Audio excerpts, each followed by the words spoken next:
Hi there, my name's Gary. I'm a graphic designer and illustrator. I've been using Affinity Designer and the other Affinity apps for about 2.5, 3 years now. I've created this image that I'm giving away for free, and in it I've tried to include as many different options and utilities within Affinity so that you can pull it apart and work on it and look at it and see how it works. So I've included color gradients, transparencies. I had a global color, but I'm not sure we'll get to that. Stroke pressure, I created a tentacle brush. I will be using symbols, assets, masks, clipping or cropping, and then effects like blurs, possibly drop shadows, and showing how we can add things like noise and shapes, things like that. So the first thing I would do once you open your file up, personally I always pull my layer file out just so that I can see what's going on, because there is going to be a lot of layers going on here. The other thing you want to do is, along with this file, if you download the tentacle brush pack, so within the vector section you'll want to come in and you'll want to go import brushes, and then you should be able to find, possibly in your downloads, GS Designed Tentacle Brush. Open that up, go OK, look down in your options and it will come up as GS Design's Tentacles, and you'll see there's 2 tentacles. The other thing that's going to be worth opening up, if it's not already open and showing down, I believe it would be down in this area here, if you go to View, Studio and Symbols, and on mine I've got 2 screens, so it's opened up on another screen. But as you can see, we've got an eye and a bubble. The other thing I would recommend opening up or downloading is some assets that I will supply as well. So again, go Studio, Assets, and I believe I've already removed them from mine, so I can show you how to import that as well. So click on the 3 or 4 little lines here and go Import Assets, and it'll be octopus mouths, and just go Open, and then you've got various mouths there. So I'm going to move them over to the side here. As I say, I've got an awful lot of layers going on. So the first thing I think we're going to look at is the one that's called the actual octopus layer. So if you click on the little drop down here, obviously there's going to be an awful lot of things going on, but it's not that complicated. Let me just close that one back up. So basically we're going to have the little bubble stick there, his eyes, mouths. So if you want to, and this is a layer, this would be where you could drop in other mouths. These are all the little suckers and doodads. This would be the actual inks for the whole layer, and I have kept them all as separate lines. Some of them are grouped with clipping, some of them I've used an eraser, so you can have a look at what they are, and I'm happy to talk through the differences between how they work. You've then got a colour layer, which if we go back up to your swatches here, if we click down on that, again we've got more options. So this is the actual layer, and inside the layer this is your major curves colour. Also I believe if we click down, click in the colours over here, scroll up, you should have an octopus palette. So if you click on that, you can get into the palette section. So as you can see on this actual octopus, there is a very slight gradient. If I come over here to what's called the fill tool, I'd basically call it the gradient tool, you can see that I've got it going from a very sort of light bluey green to a more vibrant green at the top, and I can just sort of change the angle of that, or as you can see there, it flipped the colours. Easy to do, just click where you want to start, where you want to finish, and that's where they'll appear. Now if we drop down inside of that, if I go to my move tool, you can see that inside this curves there's a lot more information going on. So I've got a transparency at the top here, so I've basically just got a shape that I created which is light. If I come over to the transparency tool here, as you can see, I've got from solid, so a black start means that it's solid, and the white is where it would end at 0%. And again, you can sort of move that around just by clicking on it.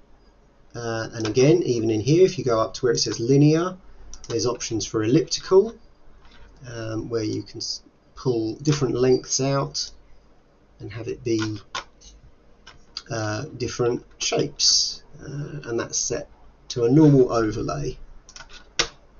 If we then drop down again, these are all the dots, the spots that he has on them, so you can just sort of click through them.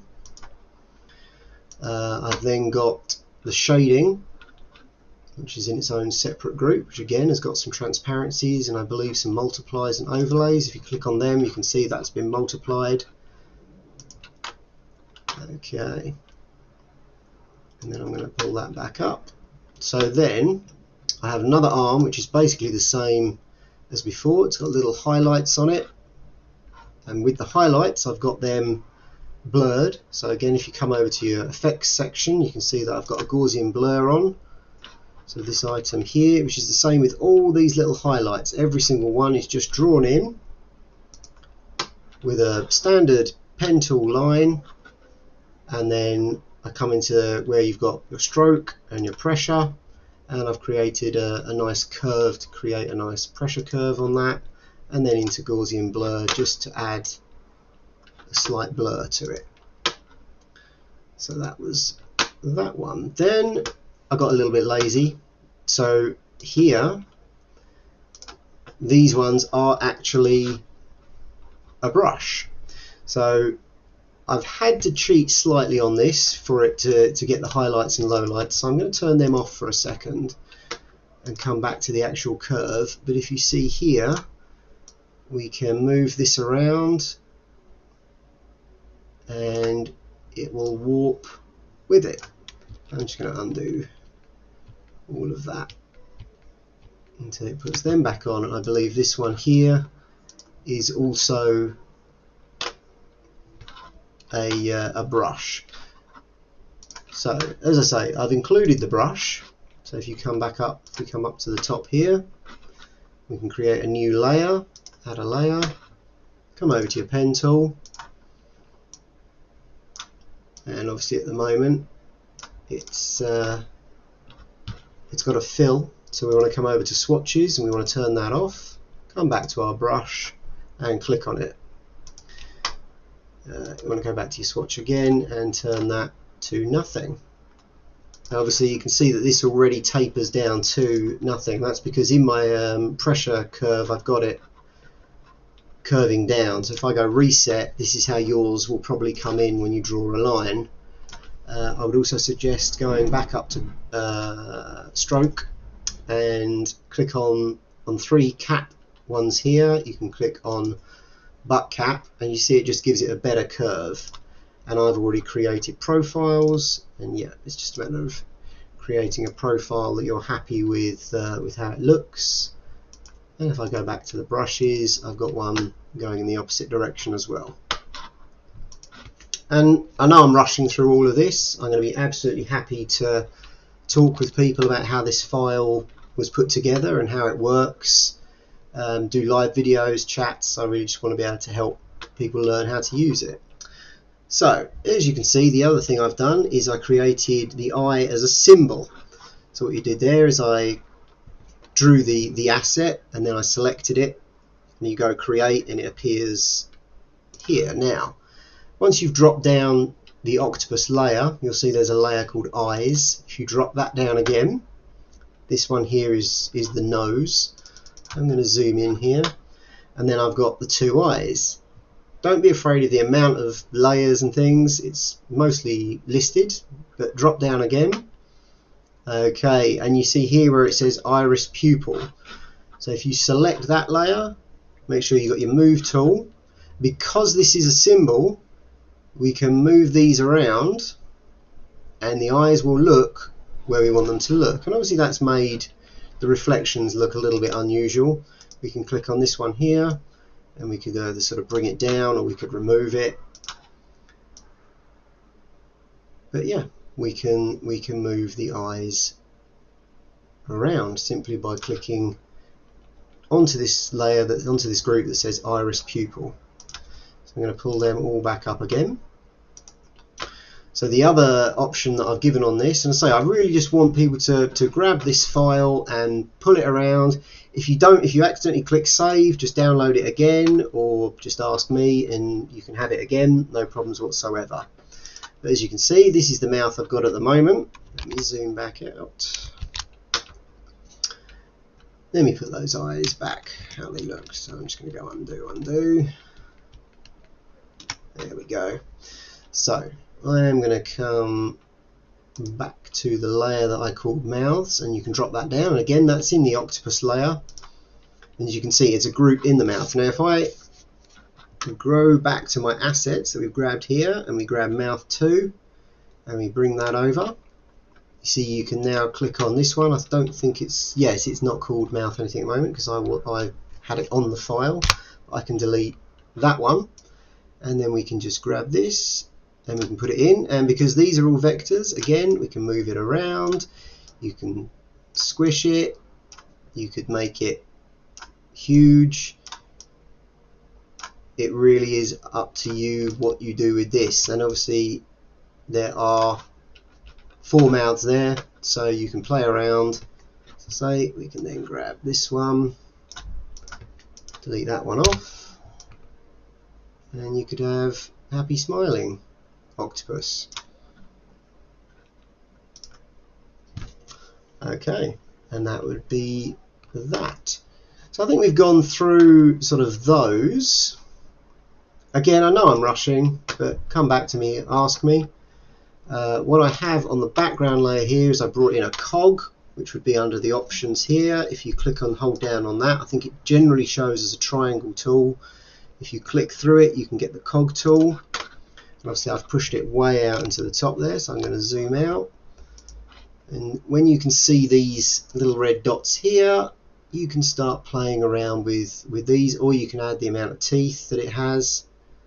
And again, I've got this set to an overlay and just set to white, just to make it look like there's a lot of sunshine coming in at the top of the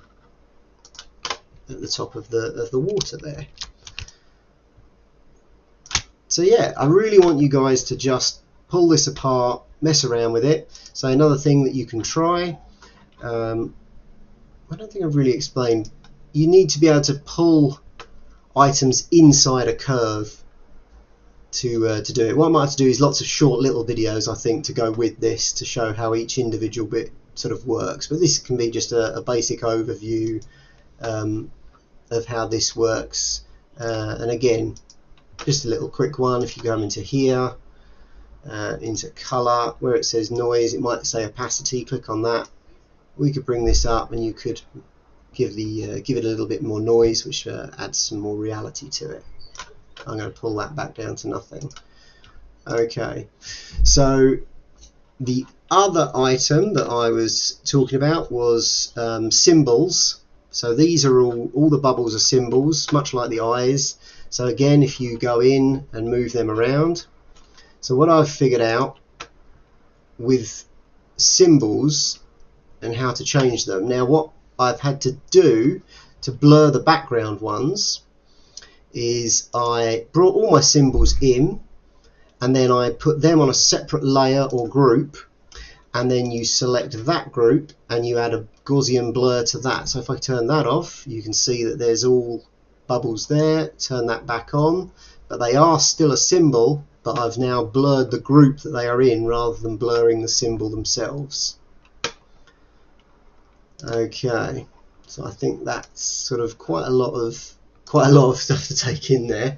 What I'll also say is on the file that you've downloaded, you see my little Gary the graphic designer in the corner. I've actually hidden a little Gary the graphic designer doing something on this file. If you can find him, if you're the first person to find Gary the graphic designer, tell me what it is he's doing. Let me know that you found him, what it is that he's doing, and you can choose, you'll win and choose 2 free brushes or assets from my Etsy store. So I look forward to people looking around and trying to find where the little hidden Gary the graphic designer is. So I'm hoping to post more videos. This is my first one, so yeah, let me know. Thank you. Bye.